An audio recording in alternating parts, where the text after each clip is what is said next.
नमस्ते मेरे प्यारे दोस्तों, स्वागत है आपका अपना यूट्यूब चैनल मोटिवेटिव स्टडी पर। एसएससी जीडी एग्जाम 2025 का 6 फरवरी के ऑल शिफ्ट के प्रश्नों को इस वीडियो में देखेंगे। साथ में 100 से ज़्यादा अति महत्वपूर्ण संभावित प्रश्न बताएंगे जो कि आने वाले सभी शिफ्ट के लिए। और ये जो वीडियो है और इसमें जो संभावित प्रश्न है ये आपको 25 फरवरी तक काम आएगा, इसलिए ये वीडियो ध्यान से देखना है और धैर्य के साथ देखना है। इसमें विशेष करके मोस्ट एक्सपेक्टेड प्रश्न और एक्स्ट्रा फैक्ट्स पर जोर दिया गया है, तो वीडियो आराम से देखना है, ठीक है। जल्दबाजी नहीं है कि इसका आंसर की मिलाना है, ठीक है। इसलिए वीडियो हम खास करके आपके लिए इसीलिए लाते हैं ताकि आपके काम आए, ठीक है। आपको क्वेश्चन एग्जाम में लड़े, आप देख सकते हैं जो लगातार बने हुए हैं हर शिफ्ट में एनालिसिस से एक्स्ट्रा मेरे एक्स्ट्रा फैक्ट से 5 से 6 क्वेश्चन हर शिफ्ट में लड़ रहा है, ठीक है। आप देख सकते हैं वीडियो जाकर, जो वीडियो 4 तारीख की डली है, 5 तारीख की डली है, वहाँ से कितने प्रश्न आज के एग्जाम में पूछा गया है, ठीक है। हर शिफ्ट में 5 से 6 क्वेश्चन लड़ रहा है, इसलिए एक्स्ट्रा फैक्ट्स जो बताएंगे आपको वो ध्यान से सुनना है, ठीक है। चलिए शुरू करते हैं। पहला क्वेश्चन है कि मौर्य वंश का अंतिम शासक कौन था। तो मौर्य वंश का अंतिम शासक था बृहद्रथ, ठीक है। ये मौर्य वंश का अंतिम शासक था बृहद्रथ। तो मौर्य वंश की स्थापना किसने किया था, तो चंद्रगुप्त मौर्य ने किया था, ठीक है। सभी अति महत्वपूर्ण प्रश्न जो भी एक एक लाइन रहेगा, कतई जहर प्रश्न रहेगा, सभी याद रखना है, ध्यान रखना है, ठीक है। तो मौर्य वंश का संस्थापक था चंद्रगुप्त मौर्य। चंद्रगुप्त मौर्य का पुत्र कौन था, तो वो था बिंदुसार। और बिंदुसार का पुत्र कौन था, तो वो था अशोक, ठीक है। देखिए ये बिंदुसार है ना, इसी तरह कन्फ्यूजन वाला आपको आएगा एक बिंबिसार, उसमें कन्फ्यूजन नहीं होना, ठीक है। तो जब भी पढ़ना है इसको ध्यान में पढ़ना है, दोनों साथ में, ठीक है। जैसे क्वेश्चन आ जाएगा ना कि चंद्रगुप्त मौर्य का पुत्र कौन था, या तो पूछ देगा अशोक का पिता कौन था, तो वहाँ ऑप्शन में बिंदुसार भी रहेगा, बिंबिसार भी रहेगा, इसलिए ध्यान रखना है। अशोक का जो पिता था ये बिंदुसार था, ये चंद्रगुप्त मौर्य का पुत्र था बिंदुसार, लेकिन ये बिंबिसार जो है ये हर्यक वंश का संस्थापक था, ठीक है। तो ये ध्यान रखना है, अशोक का जो पिता है वो बिंदुसार था। एक क्वेश्चन ऐसे भी आता है कि चंद्रगुप्त मौर्य का पौत्र कौन था, तो ये अशोक किसका पुत्र था, चंद्रगुप्त मौर्य का, ठीक है। तो ये ध्यान रखना है, चंद्रगुप्त मौर्य का पुत्र था बिंदुसार और बिंदुसार का पुत्र था अशोक था, ठीक है। और यहाँ पर ध्यान रखना क्या, चंद्रगुप्त मौर्य की माता का नाम क्या था, ये क्वेश्चन पूछा गया आपसे, ठीक है। ये क्वेश्चन आपको कल वाले शिफ्ट में पूछा गया था, तो ये था मूरा मौर्य, है ना। चंद्रगुप्त मौर्य का माता का नाम मूरा मौर्य था। और एक्स्ट्रा फैक्ट्स में आप ये सब ध्यान रखना है, क्या चंद्रगुप्त मौर्य का जन्म कब हुआ था, तो 345 ईसा पूर्व में कहाँ हुआ था, पाटलिपुत्रा में हुआ था। इनकी मृत्यु 298 ईसा पूर्व में कहाँ, कर्नाटक के सरबनबेल गोला में हुआ था। इनका पुत्र का नाम आपको बता चुके हैं, बिंदुसार है। इनकी माता का नाम है मूरा मौर्य, माता, और पिता का नाम क्या है ये अभी नहीं पूछा है, याद रखना है, ठीक है। स्वार्थ सिद्धि, चंद्रगुप्त मौर्य के पिता का नाम क्या था, स्वार्थ सिद्धि था, ठीक है। और पत्नी का नाम याद रखना है, चंद्रगुप्त मौर्य की पत्नी का नाम दुर्धरा था, क्या था, दुर्धरा, ठीक है। और पोते का नाम था इसका अशोक, यानी कि जो पौत्र था चंद्रगुप्त मौर्य का ये अशोक था, ठीक है। इनकी मृत्यु आपको बता चुके हैं, 298 ईसा पूर्व में हुआ था और ये सरमन बेलगोला कर्नाटक में हुआ था। एक क्वेश्चन ये भी आता है कि चंद्रगुप्त मौर्य ने अपने अंतिम दिन कहाँ बिताए थे, तो कर्नाटक के सरमनवेल गोला में बिताए थे, ठीक है। एक प्रश्न ये याद रखना है आपको यहाँ से कि जो पाटलिपुत्रा में चंद्रगुप्त मौर्य का महल है वो किसका बना है मालूम, तो वो लकड़ी का बना है, याद रखना है, लकड़ी का बना है। पूछेगा किस सामग्री का बना है, तो लकड़ी का बना है। और पाटलिपुत्रा के कुम्हरार पार्क में ये चंद्रगुप्त मौर्य का ये महल है, ठीक। तो ये चीज़ ध्यान रखना है। चलिए नेक्स्ट क्वेश्चन क्या पूछा था कि भारत में न्यूनतम जनसंख्या वाला राज्य कौन सा है, तो सिक्किम है। न्यूनतम जनसंख्या वाला राज्य कौन सा है, सिक्किम है। अब यहाँ से 6 प्रश्न बनता है। एक तो ये हो गया न्यूनतम जनसंख्या वाला राज्य, अधिकतम जनसंख्या वाला राज्य पूछे तो उत्तर प्रदेश हो गया। ये क्या है, सिंपल में साधारण, मतलब सर्वाधिक जनसंख्या यूपी और कम जनसंख्या सिक्किम। अब यहाँ से क्वेश्चन आएगा कि यही चीज़ आएगा कि सर्वाधिक जनसंख्या वाला केंद्र शासित प्रदेश कौन सा है, तो आंसर क्या करिएगा, सर्वाधिक अधिकतम जनसंख्या वाला केंद्र शासित प्रदेश है वो दिल्ली है, ठीक है। देखिए और एक क्वेश्चन आएगा कि कम जनसंख्या वाला केंद्र शासित प्रदेश, तो वो लक्षद्वीप हो जाएगा, ठीक। तो देखिए पहले 4 प्रश्न हो गया, न्यूनतम जनसंख्या वाला सिक्किम, अधिकतम जनसंख्या वाला यूपी, केंद्र शासित में अधिकतम जनसंख्या वाला दिल्ली। केंद्र शासित प्रदेश में कम जनसंख्या वाला लक्षद्वीप। अब 2 प्रश्न कौन सा याद रखना है, 2 प्रश्न और ये याद रखना है कि अधिकतम जनसंख्या घनत्व वाला राज्य कौन सा है, तो वो है बिहार। जनसंख्या घनत्व वो है बिहार, जिसका 1106 व्यक्ति प्रति वर्ग किलोमीटर है। और न्यूनतम जनसंख्या वाला घनत्व वाला राज्य कौन सा है, तो वो है अरुणाचल प्रदेश, जिसमें मात्र कितना 17 शायद है ना, 17 व्यक्ति प्रति वर्ग किलोमीटर है। ठीक है, तो ये 2 हो गया। तो ये इतने सारे चीज़ें ध्यान रखना है। अच्छा, अधिकतम जनसंख्या घनत्व वाला केंद्र शासित प्रदेश पूछे तो दिल्ली ही है। ठीक है, देखिए दिल्ली दो प्रश्नों का आंसर है, एक अधिकतम जनसंख्या वाला केंद्र शासित प्रदेश और अधिकतम जनसंख्या घनत्व वाला भी है, वो दिल्ली ही है। ठीक है, और कम जनसंख्या घनत्व वाला राज्य है तो अंडमान निकोबार द्वीप समूह है। ठीक है, तो यहाँ 8 प्रश्न हो गया। तो ये सभी चीज़ें ध्यान रखना है। ठीक है, अगर थोड़ा सा भी कन्फ्यूजन होता है वीडियो पॉज करके पीछे बैक करके दोबारा सुन लीजिएगा। ठीक है, ये चीज़ें सब ध्यान रखना है। चलिए अब नेक्स्ट क्वेश्चन देखते हैं। निम्नलिखित स्थानों में से किसे राजस्थान का मैनचेस्टर कहा जाता है, तो राजस्थान का मैनचेस्टर भीलवाड़ा को कहा जाता है। ठीक, अब इस तरह से कितने 4 प्रश्न आते हैं, कौन कौन सा है, तो एक तो हो गया राजस्थान का मैनचेस्टर। अब पूछेगा उत्तर भारत का मैनचेस्टर किसे कहा जाता है, तो उत्तर भारत का मैनचेस्टर कानपुर को कहा जाता है। ठीक है, दक्षिण भारत का मैनचेस्टर पूछेगा तो कोयम्बटूर है, दक्षिण भारत का मैनचेस्टर कोयम्बटूर है। ठीक है, कितना 3 हो गया। और एक है पूरे भारत का मैनचेस्टर किसे कहा जाता है, तो अहमदाबाद को कहा जाता है। ठीक, तो ये चारों प्रश्न यहाँ से याद रखना है। नेक्स्ट क्वेश्चन क्या है, आप देखिए सानिया मिर्जा के बारे में आपको एनालिसिस में एक्स्ट्रा फैक्ट्स में बता चुके थे। ठीक है, और वहाँ ये प्रश्न पूछा गया है, ये सब एक्स्ट्रा फैक्ट्स से प्रश्न है। सानिया मिर्जा किस खेल से संबंधित है, तो टेनिस से संबंधित है। ठीक है, टेनिस का प्रसिद्ध खिलाड़ी अभी कौन कौन सा है, भारतीय खिलाड़ी अगर बात करें तो महेश भूपति है, लिएंडर पेस है, ये सब टेनिस खिलाड़ी है। तो याद रखना है, पूछ दिया जाए कि लिएंडर पेस किस खेल से संबंधित है, तो टेनिस खिलाड़ी है। एक रोजर फेडरर है जो स्विट्जरलैंड का है, टेनिस खिलाड़ी है। अच्छा, भारतीय बैडमिंटन खिलाड़ी कौन कौन सा है, तो साइना नेहवाल, याद रखना है साइना नेहवाल किस खेल से, बैडमिंटन से। पीवी सिंधु बैडमिंटन से, किदाम्बी श्रीकांत बैडमिंटन से, प्रकाश पादुकोण बैडमिंटन खिलाड़ी है, पुलेला गोपीचंद बैडमिंटन खिलाड़ी है। ठीक है, तो याद रखना है बैडमिंटन खिलाड़ी कौन कौन सा है, साइना नेहवाल, पीवी सिंधु, किदाम्बी श्रीकांत, प्रकाश पादुकोण, पुलेला गोपीचंद, ये सभी भारतीय बैडमिंटन खिलाड़ी है। ठीक है, और अभी वर्तमान में चर्चित हॉकी खिलाड़ी है कौन कौन सा है, वो भी ध्यान रखना है। तो हॉकी खिलाड़ी में चर्चित है हरमनप्रीत सिंह, हार्दिक सिंह, सलीमा टेटे, पीआर श्रीजेश, अमित रोहिदास और आकाशदीप सिंह, ये सभी हॉकी खिलाड़ी है प्रसिद्ध। ठीक है, तो ये सभी चीज़ें एक्स्ट्रा फैक्ट्स आपको याद रखना है। अब देखिए ये प्रश्न जो है पंडित रविशंकर, ये आपको 2 बार बता चुके हैं एक्स्ट्रा फैक्ट्स में, और ये आज भी फर्स्ट शिफ्ट में बताए थे। अब ये थर्ड शिफ्ट में देखिए पूछा गया है ना, आपको ये लिस्ट बताए थे और ये कल भी ये वाला लिस्ट आपको बताए थे। ठीक है, आप जाकर वीडियो देख सकते हैं। और ये पंडित रविशंकर का ये क्वेश्चन देखिए पूछा किससे संबंधित है, तो सितार से संबंधित है। अब यही लिस्ट से आया है पंडित रविशंकर का, देखिए कहाँ से आया, ये आया है सितार से, देखिए यहाँ से है ना। और आपको रेड कलर किया हुआ भी है ना, कर भी चुके दिए थे कि ये प्रश्न आएगा यहाँ से, महत्वपूर्ण है। ठीक है, आप पीछे जाकर वीडियो देख सकते हैं आप, है जो वीडियो डली हुई है, आपको डायरेक्ट बताए थे कि ये देखिए इसका काफ़ी महत्वपूर्ण है, पंडित रविशंकर यहाँ सितार वादक में, और यही प्रश्न पूछा गया। ठीक है, नाम तो बहुत सारे हैं यहाँ, ठीक है, लेकिन इसमें बता दिए थे कि पंडित रविशंकर को याद रखना है, सितार वादक है। ऐसा इसलिए कि ये क्वेश्चन है ना बार बार रिपीट होता है, चाहे कोई भी एग्जाम हो यही क्वेश्चन आता है। सितार से आएगा तो पंडित रविशंकर के बारे में ही पूछा जाता है, और ज़्यादा से ज़्यादा एक और पूछा जाएगा तो ये विलायत खान से पूछा जाएगा। ठीक है, विलायत खान किससे संबंधित, तो सितार वादक है। ठीक है, ये लिस्ट आपको बता चुके थे, एक बार फिर बता देते हैं ताकि आपको याद हो जाए। ठीक है, देखिए प्रसिद्ध वाद्ययंत्र और प्रतिपादक। वाद्ययंत्र में ये है वायु वाद्ययंत्र, जैसे हारमोनियम से है पुरुषोत्तम वालावलकर, और है जल गांवकर और ज्ञान प्रकाश घोष, ये किससे संबंधित है, हारमोनियम से। अब बांसुरी में देखिए अति महत्वपूर्ण है कौन, हरिप्रसाद चौरसिया, ये क्वेश्चन कई बार एग्जामों में आया है, तो इसलिए हरिप्रसाद चौरसिया ज़्यादा आया, ये ध्यान रखना। और एक पन्नालाल घोष दूसरे नंबर पर ध्यान रखना है।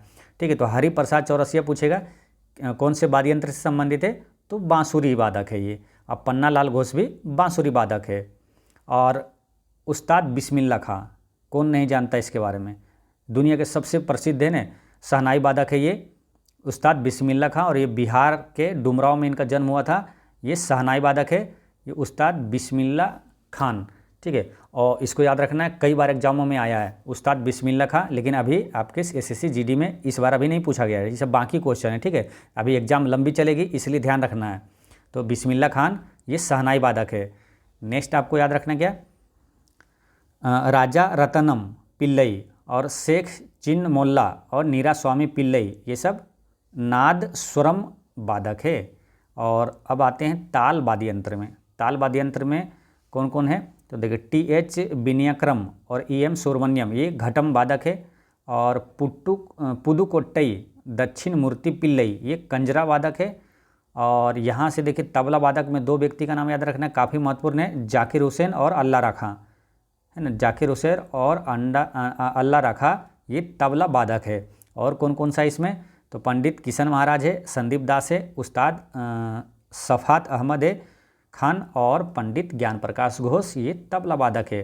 पखावज वादक कौन कौन है, तो तोताराम शर्मा ये महत्वपूर्ण है, तोताराम शर्मा, गोपाल दास, रामशंकर पागलदास और अयोध्या प्रसाद ये पखावज अथी है ना वादक है। अब एक क्वेश्चन देखिए, ये भी ये लिस्ट से दो प्रश्न आ जाया था। एक रामनाथ वी राघवन ये भी क्वेश्चन पूछा गया था, तो ये मृदंग वादक है ना। मृदंगम वादक कौन है, Ramnath V Raghavan. Next question है स्ट्रिंग उपकरण से संबंधित कौन कौन सा है, ठीक है।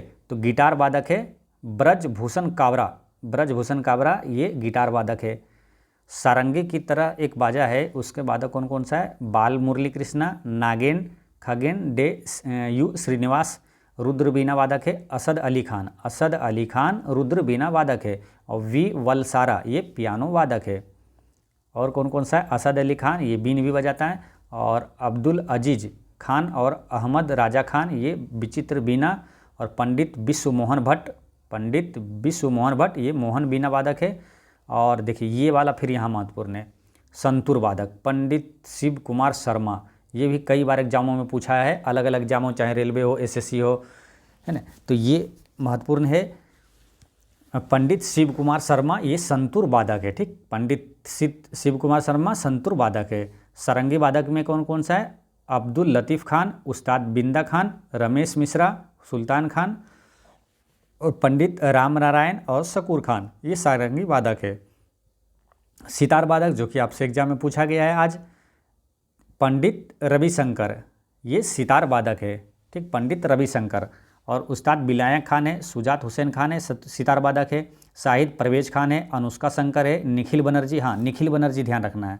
अभी तक एग्जामों में बहुत वर्षों से एग्जाम जो हो रहा है सबसे ज़्यादा बार पंडित रविशंकर का पूछा गया है, फिर निखिल बनर्जी पूछा गया और उस्ताद बिलायत खान, ये तीनों प्रश्न आया है अभी तक में, ठीक है। तो ये सभी ध्यान रखना, और ये रिपीट भी होता है बार बार, क्या यही पूछ लिया जाता है। पंडित रविशंकर, निखिल बनर्जी अभी ध्यान रखना है, और बिलायत खान ये सब सितार वादक है।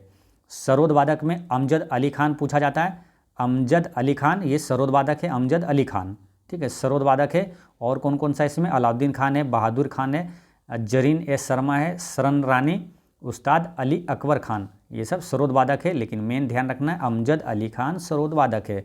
वायलिन वादक में कौन कौन है, तो ये है लाल गुड़ी जयराम, बीजी जोग, एम चंद्रशेखरन, एन मुरलीधरन और एम एस गोपाल कृष्णन। तो इसमें एन आर मुरलीधरन और एम एस गोपाल कृष्णन ये वायलिन वादक है, ये ध्यान रखना है। चलिए नेक्स्ट क्वेश्चन क्या पूछा था कि भारत के पूर्वोत्तर क्षेत्र में 7 सिस्टर यानी 7 बहनें में सर्वाधिक साक्षरता दर वाला राज्य कौन सा है। अब देखिए इस 7 सिस्टर से कई प्रश्न है, आपको सब बता देंगे, कुछ भी पूछा होगा आप यहाँ पर आंसर आपको मिल जाएगा, या तो कुछ भी पूछेगा उसका भी आंसर मिल जाएगा, ठीक है। तो भारत के पूर्वोत्तर क्षेत्र में 7 बहनें में सर्वाधिक साक्षरता दर वाला राज्य कौन है, मिजोरम। अब पहले तो ये जान लेते हैं कि जो पूर्वोत्तर क्षेत्र में 7 सिस्टर है ये कौन कौन सा राज्य है, तो उसी में से आपको आंसर बताना रहता है कि सर्वाधिक साक्षरता दर वाला राज्य कौन सा है। तो पहले उसको देख लेते हैं 7 सिस्टर में कौन कौन सा है।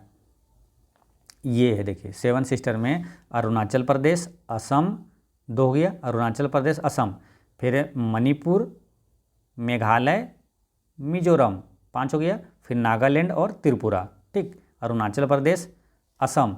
आपसे ये भी प्रश्न पूछा जा सकता है कि इनमें से कौन सा 7 सिस्टर्स में राज्य में से नहीं है, तो इसलिए ध्यान रखना है अरुणाचल प्रदेश असम 2, मणिपुर मेघालय मिजोरम फिर है नागालैंड और त्रिपुरा, ये 7 सिस्टर्स में ये राज्य आता है। अब इसी में से पूछा था कि सर्वाधिक या तो क्या पूछा था, न्यूनतम सर्वाधिक साक्षरता दर वाला राज्य कौन सा है, तो वो है मिजोरम। ठीक है, अब देखिए यहाँ से और भी पढ़ते हैं। पूर्वोत्तर के 7 बहनों में से मिजोरम राज्य की आबादी सबसे कम है। अगर पूछे कि सबसे कम आबादी सबसे कम जनसंख्या वाला राज्य कौन सा है, उसका भी आंसर क्या होगा, मिजोरम है। देखिए यहाँ साक्षरता दर सबसे अधिक, सर्वाधिक साक्षरता दर में है मिजोरम, और कम जनसंख्या वाला राज्य है पूर्वोत्तर जो 7 सिस्टर में, वो भी है, आंसर क्या होगा, मिजोरम होगा।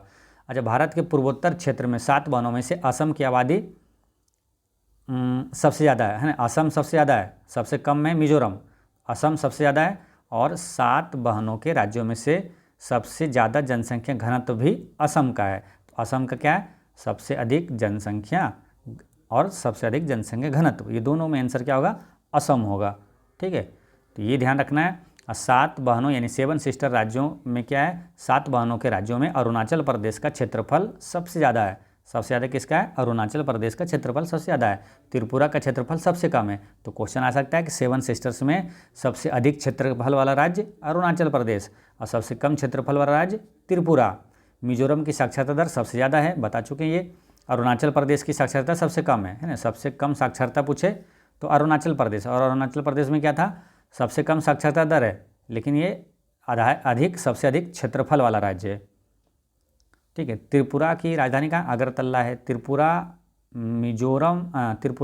बांग्लादेश, असम और मिजोरम से सीमा साझा करता है।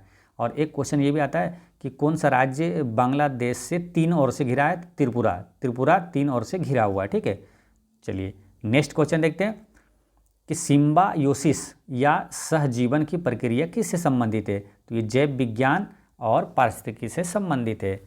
ठीक है, जीव विज्ञान या तो पारिस्थितिकी से संबंधित है।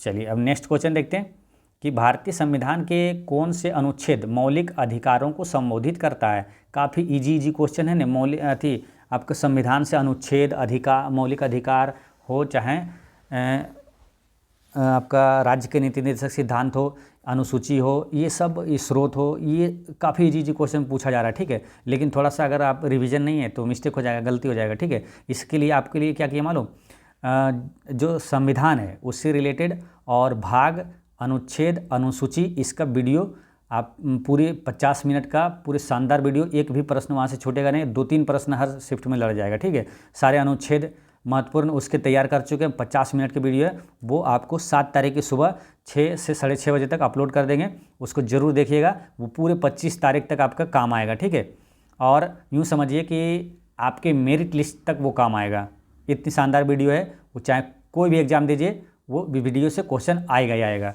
तो उसके लिए उसमें आपको बता दिए, इसलिए यहाँ पर एक्स्ट्रा अभी कुछ भी नहीं बताएंगे। ठीक है, ये मौलिक अधिकार भाग 3 में है, अनुच्छेद 12 से 35 में है, ये अमेरिका से लिया गया था। नेक्स्ट क्वेश्चन देखते हैं, ओबीसी के लिए आरक्षण के प्रावधान संविधान में किस अनुच्छेद के तहत बनाए गए हैं, तो ये अनुच्छेद 15 के 4 और 16 के 4 के तहत ये बनाया गया है।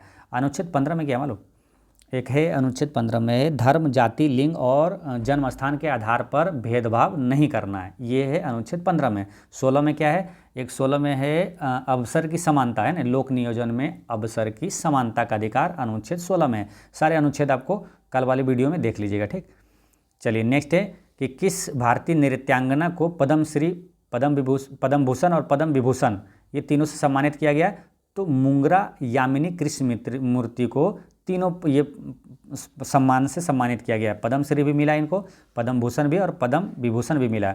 अच्छा, पूछा जाए कि भारत का सर्वोच्च नागरिक सम्मान कौन सा मालूम, तो वो है भारत रत्न। दूसरे नंबर पर कौन सा है, भारत का दूसरा सर्वोच्च पुरस्कार कौन सा है, तो पद्म विभूषण है दूसरा, तीसरा है पद्म भूषण, चौथा है पद्मश्री। ठीक, तो ये भी ध्यान रखना है। नेक्स्ट है कुछ महत्वपूर्ण शख्सियत है जो कि एग्जाम में यहाँ से प्रश्न पूछा जाता है, और ये महत्वपूर्ण है, इनको भारत रत्न मिला है, इसलिए ये प्रश्न क्या है यहाँ से बनते हैं। ठीक है, जैसे कि देखिए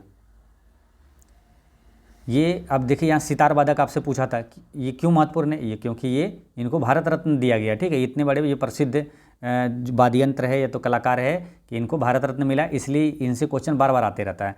तो ये सितार वादक है। पंडित रविशंकर का संबंध क्या है? सितार वादक से। ये इनको 1999 में भारत रत्न मिला था। एम एस सुब्बुलक्ष्मी ये शास्त्रीय गायक है, ये कर्नाटक की है। एम एस सुब्बुलक्ष्मी है ना, एम एस सुब्बुलक्ष्मी, इनका जन्म मदुरै में हुआ था, इसलिए नाम है, इन नाम से ही रिलेट करना है, एम एस मदुरै सुब्बुलक्ष्मी है ना। और उस्ताद बिस्मिल्लाह खां को 2001 में मिला था। शहनाई वादक है, प्रसिद्ध शहनाई वादक है उस्ताद बिस्मिल्लाह खां। पंडित भीमसेन जोशी का संबंध किससे? शास्त्रीय गायक है, हिंदुस्तानी शास्त्रीय गायक से संबंधित है। 2000 ईस्वी में इनको भारत रत्न दिया गया है। ठीक है, ये सभी चीज़ें ध्यान रखना है। ऋग्वेद में सतलज नदी को किस नाम से जाना जाता है? तो ऋग्वेद में सतलज नदी को सुतुद्री कहा जाता है। क्या कहा जाता है? सुतुद्री कहा जाता है। अब ये क्वेश्चन कहाँ से आया, वो पूरा लिस्ट ही आपके लिए ले चला है। ठीक है, पूरी पर्वत उठा के ले आए। अब यहाँ से क्वेश्चन आप पढ़िए और वहाँ एग्जाम में आसानी से आंसर लगाइए। देखिए ये पूछा था आपका क्या है, सतलज नदी का ना, सुतुद्री। सुतुद्री कहाँ? देखिए यहाँ से पूछा था ना ये क्वेश्चन। ठीक है, तो ये पूरी याद कर लेना, आपको पूरा 25 तारीख तक काम आएगा आपको। देखिए प्राचीन नाम, आधुनिक नाम, यानी कि कुर्रम नदी है अभी वर्तमान में। कुर्रम नदी का प्राचीन नाम क्या था? कुभू। काबुल का प्राचीन नाम क्या था? काबुल नदी का प्राचीन नाम था कुभा। इसमें महत्वपूर्ण कौन सा है? अति महत्वपूर्ण है, कतई जहर प्रश्न में आएगा, झेलम। झेलम नदी का प्राचीन नाम क्या था? बितस्ता। बितस्ता या तो बितस्ता था, है ना। तो बितस्ता झेलम का प्राचीन नाम का था। चेनाब का अस्किनी, चेनाब का अस्किनी। और राबी नदी जो है, राबी नदी का प्राचीन नाम था परुसनी। ये भी काफ़ी महत्वपूर्ण है, तो याद रखना, राबी नदी का प्राचीन नाम था परुसनी। और सतलज नदी का प्राचीन नाम क्या था? तो वो था सतुद्री। सतलज नदी का प्राचीन नाम था सतुद्री। ब्यास का बिपाशा, ब्यास का बिपाशा। गंडक का सदानीरा। घाघरा नदी का प्राचीन नाम क्या था? घाघरा का था ये है ना द्वस्तवती। और गोमल का था गोमती। गोमल नदी का प्राचीन नाम था गोमती। स्वात नदी का सुवास्तु। सिंधु का प्राचीन नाम सिंधु ही था। ठीक है, अभी प्राचीन नाम और वर्तमान जो आधुनिक नाम दोनों एक ही है, सिंधु का सिंधु ही था। घाघर राक्षी या तो चीतक का सरस्वती था। सोहन का सुभोमा। और मरुवर्मन नदी अभी है वर्तमान नाम, और इसका प्राचीन था मरुद्वृद्ध था, है ना, मरुद्वृद्ध। ठीक है, चलिए। और इसमें एक चीज़ और याद रखना, क्या? सिंधु जो है सबसे अधिक उल्लेखित नदी है। ऋग्वेद में पूछा जाए सबसे अधिक बार उल्लेख किस नदी का हुआ, तो सिंधु नदी का। और ऋग्वेद में किस नदी को सबसे पवित्र नदी कहा गया? तो सरस्वती नदी को सबसे पवित्र नदी कहा गया। गंगा नदी का उल्लेख कितनी बार है? तो 1 बार है। जमुना नदी का उल्लेख कितनी बार है ऋग्वेद में? तो 3 बार है। और कृष्णा नदी का 1 बार भी उल्लेख नहीं है। चलिए नेक्स्ट क्वेश्चन क्या था कि इनमें से कौन सा अनुच्छेद समाज के गरीब और कमज़ोर वर्ग के लिए मुफ्त विधिक सहायता प्रदान करता है? अनुच्छेद 39 के ए में। तो अनुच्छेद से 2 प्रश्न पूछा जा रहा है, और संविधान से समझिए 3 प्रश्न पूछ लिया जा रहा है। आपको अनुच्छेद से 1-2 प्रश्न आ जाता है। एक प्रश्न आ गया कि ये किस जैसे मौलिक अधिकार है, किस भाग में है, किस देश से लिया गया, ये सब चीज़ें पूछा जा रहा है। ठीक है, तो आप तो कल का वीडियो जब यानी कि 7 तारीख की वीडियो एक सुबह 6 बजे वाला देखिएगा, उसमें सारे प्रश्न आपसे वहाँ से लड़ेंगे।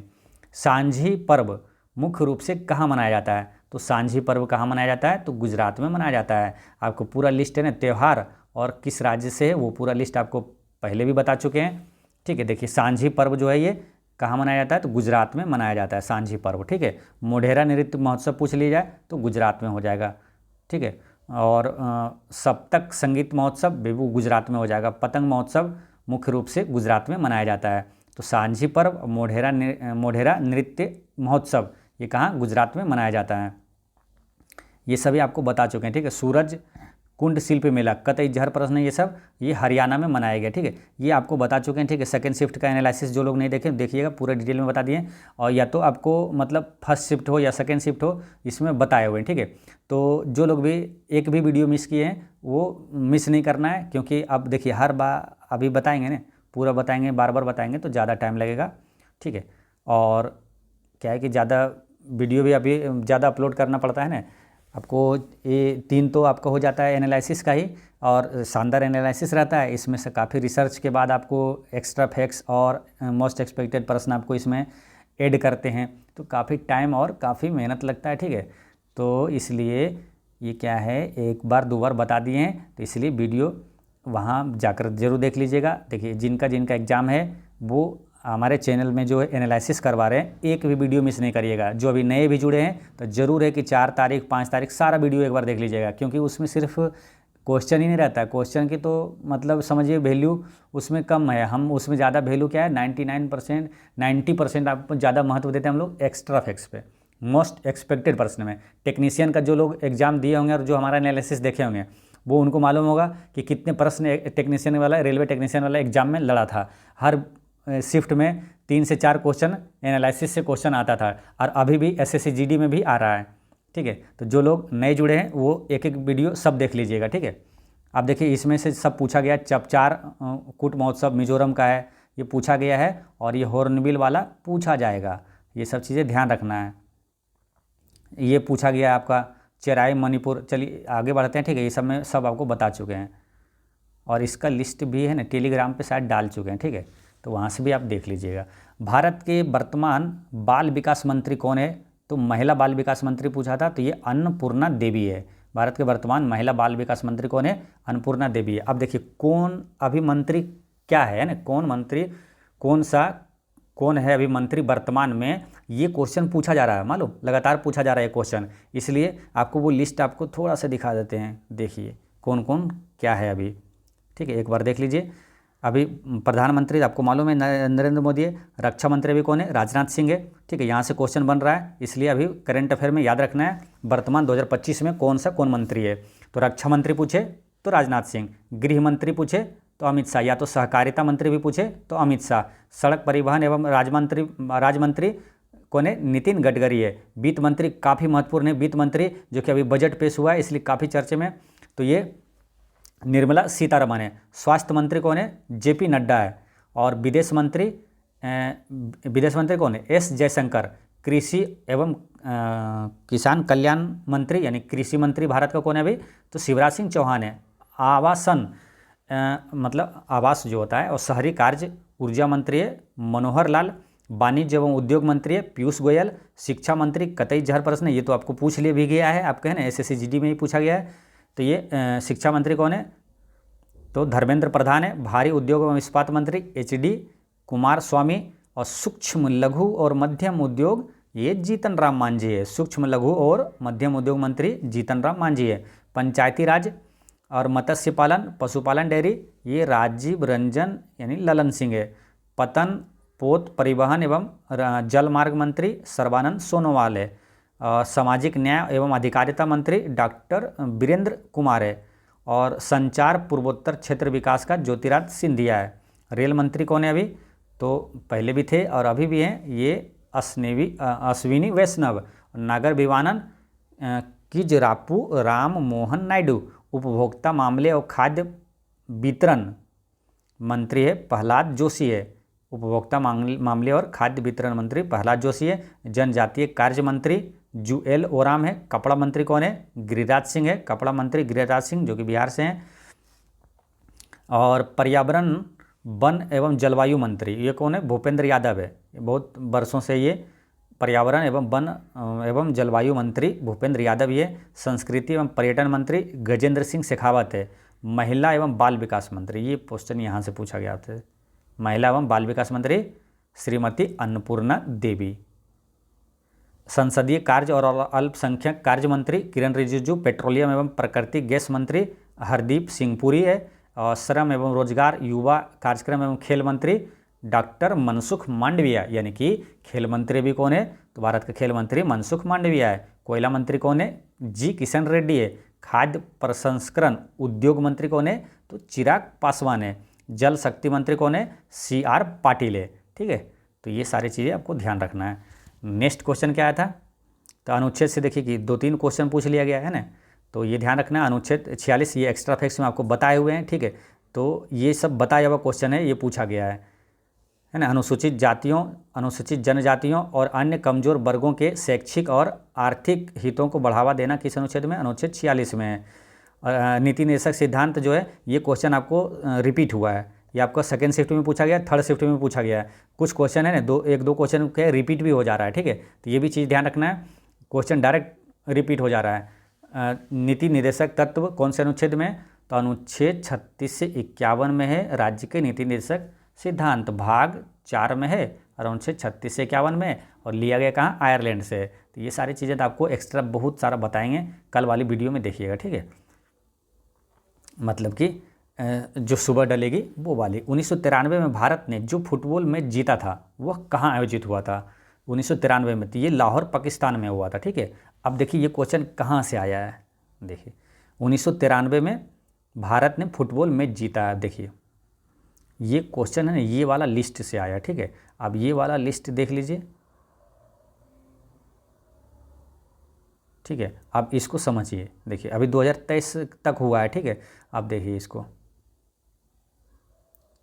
ये क्या है मालूम, ये है सेफ यानी कि साउथ एशियन फुटबॉल फेडरेशन है, पुरुषों का सेफ चैंपियन जो विजेता है। ये आपसे क्वेश्चन आया था कि 1993 में जो जीता था भारत ये फुटबॉल मैच, ये कहाँ हुआ था? तो लाहौर में हुआ था। अब ये क्वेश्चन देखिए, शुरुआत ये लिस्ट का फर्स्ट वाला आपसे पूछा है 1993 वाला, ठीक है, भारत जीता है। अब ये लिस्ट समझ लीजिए कि आपका यहाँ से स्टार्ट किया और एग्ज़ाम आपका 25 तारीख तक होना है, समझ लीजिए, ठीक है। और यहाँ पूछा है यहाँ पहला, और ये देखिए अभी इतना बाकी है 2023 तक। तो इसमें सबसे महत्वपूर्ण हम लोग क्या देखेंगे, जो भारत जीता है। जैसे लिस्ट में तो ये मालदीव भी है, ये हुआ था ढाका में, मालदीव जीता था विजेता, लेकिन विजेता भारत जहाँ जब जब था वो वाला देखेंगे। और शुरुआत कहाँ से किया है? तो सेटर ने शुरू किया है 1993 से, ठीक। क्वेश्चन क्या आया था देखिए एक बार फिर से, 1993 में भारत ने जो फुटबॉल मैच जीता था वो कहाँ आयोजित हुआ था? तो लाहौर में हुआ था ना, लाहौर पाकिस्तान में, ठीक है। तो यहीं से आया था। तो चलिए एक बार सब देखते हैं, ये कौन सा संस्करण, जैसे 1993 का संस्करण का विजेता कौन था? तो ये भारत था, उप विजेता श्रीलंका। तो महत्वपूर्ण चीज़ें ध्यान रखना बस, विजेता और ये कहाँ हुआ था, ठीक है। तो ये 1993 में जो भारत जीता था वो कहाँ हुआ था? लाहौर में हुआ था। फिर भारत जो जीता वही देखते हैं सिर्फ, है ना। भारत जो 1997 में जीता था वो काठमांडू में हुआ था। 1997 का संस्करण भी भारत जीता था। 1999 का संस्करण भी भारत जीता था, वो अपने भारत में हुआ था, गोवा में हुआ था, ठीक है। तो 1999 का जो फुटबॉल जो है सेफ फुटबॉल जीता था वो कहाँ हुआ था? गोवा में हुआ था। नेक्स्ट है जो 2005 का जो जीता था फुटबॉल, तो वो कहाँ? इस्लामाबाद में हुआ था, भारत जीता था। नेक्स्ट आपका है कि भारत जो जीता था 2009 में वो कहाँ? ढाका में हुआ था। 2009 में जीता था जो सेफ फुटबॉल, तो वो ढाका में हुआ था। और 2011 में भी जीता था, ये नई दिल्ली में हुआ था। 2011 में भी भारत जीता था, कहाँ हुआ था? नई दिल्ली में हुआ था। और 2015 में जीता था तो तिरुअनंतपुरम में हुआ था। फिर 2021 में जीता भारत ही, और 2023 में भी भारत ही जीता। तो 2021 में माले में हुआ, और 2023 का जो लाटेस्ट है ये बंगलोर में हुआ था। तो ये सभी चीज़ें आपको याद रखना है, क्वेश्चन डायरेक्ट आ जाएगा कि 2021 में जब फुटबॉल भारत जीता था, कौन सा? सेफ फुटबॉल कप, है ना। क्वेश्चन क्या था कि फुटबॉल मैच जीता था 1993 में, तो ये सेफ वाला है, ठीक है। तो यानी कि ये क्वेश्चन आया होगा कि पुरुषों के ना सेफ चैम्पियनशिप जो फुटबॉल कप है, साउथ एशियन दक्षिण एशियाई फुटबॉल संघ जो है फेडरेशन कप है, ये जो जीता था भारत, ये 1993 में वो कहाँ हुआ था? लाहौर में। 1995 में 1995 अभी ध्यान नहीं रखना है, 1997 काठमांडू में हुआ था, और 1999 गोवा में हुआ था, और 2005 इस्लामाबाद में हुआ था। ये सब भारत जीता वो सब बता रहे हैं आपको। और 2009 ढाका में हुआ था, 2011 नई दिल्ली में हुआ था, 2015 तिरुवनंतपुरम में हुआ था, 2021 माले में हुआ था, और 2023 बंगलोर में हुआ था। तो ये सभी चीज़ें आपको ध्यान में रखना है, ठीक है। चलिए नेक्स्ट क्वेश्चन है कि ठंड शब्द का विलोम शब्द क्या है, ये पूछा था। तो गर्म हो जाएगा। गंगा का पर्यायवाची कौन सा नहीं है, ये पूछा था। तो गंगा का पर्यायवाची कौन कौन सा है वो ध्यान रखेंगे। तो आप कौन सा नहीं है वो ऑप्शन छांट देंगे। भागीरथी है, देव नदी है, मंदाकिनी है, देवपगा है, सूर सरिता है, विष्णुपदी है, स्वर्गापगा है, त्रिपथंगा है, जाह्नवी और गंगोत्री है। आत्मा शब्द का विलोम शब्द पूछा था, तो क्या होगा? आत्मा शब्द का विलोम है परमात्मा, ठीक है। तो ये थर्ड शिफ्ट का पूरा एनालिसिस होता है समाप्त। अब फर्स्ट और सेकंड का भी देख लेते हैं। जो जो क्वेश्चन आया था एक बार सरसरी निगाहों से डिटेल में तो आपको बता चुके हैं, एक बार सिर्फ क्वेश्चन देखेंगे, ठीक है। पूछा था क्या? भारत के संविधान में वित्त आयोग से जुड़े प्रावधान संविधान के किस संशोधन अधिनियम के तहत जोड़ा गया था? तो 73वां संविधान संशोधन के तहत जोड़ा गया था। रामनाथ बी राघवन ये किस वाद्य यंत्र से संबंधित है? तो मृदंगम वाद्य यंत्र से संबंधित है। तो यही वाद्य यंत्र वाला लिस्ट से 2 क्वेश्चन आ जाया था, है ना। ये लिस्ट आपको सेकेंड शिफ्ट में भी बताए थे और थर्ड शिफ्ट में भी क्वेश्चन इससे पूछा गया था, ठीक है। तो ये सब आपको बता चुके हैं डिटेल में। सीमांत गांधी किसे कहा जाता है? खान अब्दुल गफ्फार खान को कहा जाता है। फ्रंटियर गांधी भी कहा जाता है। और प्रसिद्ध व्यक्तियों के उपनाम आपको कितना बता दिया मालूम? यहाँ से क्वेश्चन आएगा ही आएगा, ठीक है, इससे बाहर नहीं आएगा। आपको बता चुके हैं, देखिए ये पूरा डिटेल में प्रसिद्ध व्यक्ति और उसका उपनाम, और यहीं से यही लिस्ट से क्वेश्चन भी आया था। कितना बताएं? देखिए 50 से ज़्यादा है, 51 है ना, 51 आपको बता चुके हैं पूरा डिटेल में। नेक्स्ट क्वेश्चन क्या आया था कि भारत में योजना आयोग का गठन करने का मुख्य उद्देश्य क्या था? देश के संसाधनों को कुशल इस्तेमाल करके और जीवन स्तर सुधारने और रोजगार के अवसर को बढ़ाना है। खेलो इंडिया यूनिवर्सिटी गेम्स 2022-23 का कौन सा संस्करण उत्तर प्रदेश में हुआ था? तो ये तीसरा संस्करण हुआ था। ये वाला लिस्ट कहाँ से क्वेश्चन आया था? तो ये देखिए ये वाला आया था आपको, खेलो इंडिया यूनिवर्सिटी गेम्स। देखिए ये पूरा डिटेल में आपको बता चुके हैं, ठीक है। ये संस्करण जो है पहला, दूसरा, तीसरा, ये पूछा था 22-23 वाला कहाँ हुआ था? तो ये विजेता था पंजाब यूनिवर्सिटी, हुआ था उत्तर प्रदेश में। पूछा था कौन सा संस्करण था? तो पहला, दूसरा, तीसरा, ये तीसरा संस्करण था, ठीक है। और खेलो इंडिया 3 टाइप के गेम होते हैं। खेलो इंडिया एक यूथ गेम्स है, उसका भी पूरा बता दिए। खेलो इंडिया यूनिवर्सिटी गेम्स होता है, एक खेलो इंडिया विंटर गेम्स होता है। ये सब कौन सा संस्करण, जैसे यहाँ बोलेगा 2024 में जो खेलो इंडिया विंटर गेम्स है वो जो है वो विजेता है कौन? आर्मी है। तो ये जो हुआ था लद्दाख और गुलमर्ग में हुआ था, वो कौन सा संस्करण था? 1, 2, 3, 4 चौथा संस्करण हुआ था, ठीक है। तो ये सारी चीज़ें आपको डिटेल में आपको बता चुके हैं। नेक्स्ट क्वेश्चन क्या है कि कौन सी पंचवर्षीय योजना पीसी महालनोबिस मॉडल पर आधारित है? दूसरी पंचवर्षीय योजना, ये सब पूरा एनालिसिस से क्वेश्चन ये सब आया हुआ है। रंगराजन समिति का संबंध गरीबी का अनुमान से। थॉमस कप 2022 का आयोजन कहाँ हुआ था? तो ये हुआ था थाईलैंड में, थाईलैंड के एरिना में हुआ था, एरिना में बैंकॉक में हुआ था। और बाकी कौन कौन सा एक्सपेक्टेड सारी चीज़ें इसमें बताया हुआ है। थॉमस कप 2024 का आयोजन पूछे कहाँ होगा, अगर पूछे एक्सपेक्टेड क्वेश्चन में, तो ये चीन के चेंगदू में हुआ था, ये ध्यान रखना है। रामदास किस खेल से संबंधित है? बैडमिंटन से संबंधित है। मनीषा रामदास ये पैरा बैडमिंटन खिलाड़ी है। संविधान के भाग 3 में क्या मौलिक अधिकारों का उल्लेख है? और ये सब डिटेल में आपको बताए हुए हैं। चापचर कूट पूछा था, ये भी जो लिस्ट से पूछा गया और ये आपको एनालिसिस से पूछा गया क्वेश्चन। ये सब भारत में त्योहारों की सूची आपको बता चुके हैं पूरा, है ना। राउफ जो है नृत्य, ये भी क्वेश्चन आया था, ये एक्स्ट्रा फैक्ट से क्वेश्चन आया हुआ है जम्मू कश्मीर का। और ये लिस्ट से पूरा आपको बताया हुआ है। त्यौहार ये क्या है? नृत्य, और ये किस राज्य से संबंधित है, ये पूरा लिस्ट आपको बताया हुआ है, यहाँ से क्वेश्चन पूछा गया था।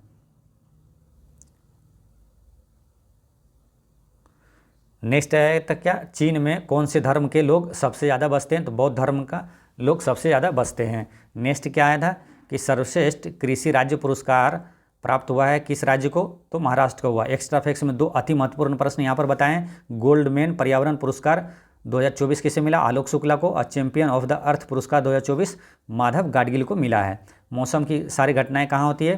तो क्षोभ मंडल में होता है। ये सारी चीज़ें बता चुके हैं। सेकेंड शिफ्ट में क्या आया था? दयानंद सरस्वती किस समाज की स्थापना किया? आर्य समाज की। या तो क्वेश्चन ये आया था कि वेदों की ओर लौटो, किसने कहा था? तो दयानंद सरस्वती ने कहा था। आपको डिटेल में पूरा चीज़ बता चुके हैं। भारत के ये सब चीज़ें डिटेल में आपको एक्स्ट्रा फैक्ट्स में ये सब चीज़ दिया हुआ है, ठीक है। नेक्स्ट क्वेश्चन आया था क्या? भांगड़ा नृत्य कहाँ का? पंजाब का। ये नृत्य भी ये लिस्ट से क्वेश्चन आया था, ठीक है। ये सब एक्स्ट्रा फैक्ट से क्वेश्चन पूछा हुआ है। किस केंद्र शासित प्रदेश में पुरुष साक्षरता दर सबसे कम है? तो दादर नगर हवेली में साक्षरता दर, पुरुष साक्षरता दर सबसे कम है। और सार्वजनिक ऋण का अर्थ क्या होता है? केंद्र सरकार या तो किसी अन्य सरकारी निकाय द्वारा लिया गया कुल ऋण। निजी ऋण क्या होता है? बैंकों के अलावा अन्य उधारदाताओं से लिया जाने वाला ऋण क्या कहलाता है? निजी ऋण कहलाता है। ऋग्वेद में मंत्रों को क्या कहा जाता है? ऋचा कहा जाता है। कहानियों को सूक्त कहा जाता है। ऋग्वेद का दूसरा नाम क्या है? ऋक् संहिता है। और ऋग्वेद को श्रुति भी कहा जाता है। ऋग्वेद में 10 मंडल है, 1028 सूक्त है, 10,482 ऋचाएँ हैं। वर्ल्ड कप 2023 से क्वेश्चन आपको 2-3 शिफ्ट में पूछा गया, इसलिए यहाँ से रिलेटेड जितने भी वर्ल्ड कप है और वर्ल्ड T20 कप है उसका भी सभी महत्वपूर्ण प्रश्न आपको इसमें डिटेल में आपको जो है ये शिफ्ट में बता चुके हैं, ठीक है। राज्य के नीति निर्देशक सिद्धांत, ये क्वेश्चन रिपीट हुआ है, ठीक है। ये भाग 4 में ये क्या 7वीं पंचवर्षीय योजना है। पंचवर्षीय योजना के बारे में पूरा डिटेल में आपको बता चुके हैं, ठीक है। तो वहीं से क्वेश्चन लगातार पूछा जा रहा है, ये आपका लिस्ट भी बताए थे, है ना, सभी पंचवर्षीय योजना का। चंद्रशेखर राव किस पार्टी से संबंधित है, ये पूछा था, तो भारत राष्ट्र समिति से ये संबंधित है। चेईरा ओबा किस राज्य का नृत्य त्यौहार है, ये तो ये मणिपुर का त्यौहार है। ये त्यौहार और संबंधित उसका राज्य आपको ये लिस्ट बताया हुआ है। भारत में दूसरी पंचवर्षीय योजना का अनुमानित लक्ष्य क्या है, तो जो का क्या बोलते हैं उसको, पंचवर्षीय योजना है, उसके बारे में जो बताए हैं पिछले एनालिसिस में, वहीं से सारा क्वेश्चन ये सब पूछा गया है। नेक्स्ट, एक राज्य का सरकार का संवैधानिक प्रमुख कौन होता है, तो राज्यपाल होता है। राज्यपाल के बारे में सारा चीज़ें ये सब बताया हुआ है। दंत वल्क यानी कि दंत एनामेल जो होता है, ये किससे बना होता है, तो ये कैल्शियम और फॉस्फेट से बना होता है। दंत चिकित्सा में किसका प्रयोग किया जाता है, सोडियम बाइकार्बोनेट का प्रयोग किया जाता है। दांत कितने प्रकार के होते हैं, ये सारे बता चुके हैं। ये इंसाइजर और केनाइन 2 हो गया, प्रीमोलर और मोलर, ये 4 प्रकार के दांत होते हैं। संगीत नाटक अकेदमी की स्थापना डेस वर्ष में की गई थी, तो ये 1952 में की गई थी। संगीत नाटक अकादमी 1952 जब भी आए तो कम से कम 4% रिवीजन कर लेना है। देखिए, संगीत नाटक अकादमी का स्थापना 1952, लोकसभा का गठन पूछे 1952, राज्यसभा का गठन पूछे 1952, सामुदायिक विकास कार्यक्रम की शुरुआत कब हुआ था, 1952 में हुआ था, ठीक। और एक क्वेश्चन आया था, जल संरक्षण के लिए निम्नलिखित में से कौन सी विधि सबसे प्रभावी है, तो ये 4 ऑप्शन दिया हुआ है, इसमें से कॉमन सेंस से आपको ना दिमाग से आंसर लगाना है। तो इसका आंसर क्या हो जाएगा, स्नान के लिए कम जल का इस्तेमाल, ठीक है। तो दोस्तों, इस तरह से आपको 6 फरवरी का पूरी शिफ्ट यानी ऑल शिफ्ट का सभी प्रश्न और अति संभावित प्रश्न होता है समाप्त। मिलते हैं नेक्स्ट वीडियो में, पढ़ते रहें, मुस्कुराते रहें। जय हिंद दोस्तों।